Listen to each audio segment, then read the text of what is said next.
Just give me 30 seconds. How to drink cool Coca-Cola when there's no refrigerators. In Colombia, there are places where the heat can be unbearable. One of the hottest towns in Colombia. So, what's the problem? There's no electricity in this town. So, there's no clean fridges. And you know what? It takes a day to get ice. So, Coca-Cola solved this. How?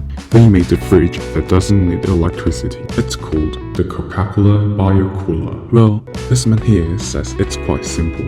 First, a plant is watered, and when the water is evaporated, this causes a chamber to be cooled down. Second, sunheat is captured by a mirror, and it used to turn a gas into liquid, creating an even higher cooling effect. Sorry, I don't fully understand, sir. Anyway, it means when hotter, it cools better. Please subscribe for more interesting 30-second stories. Please.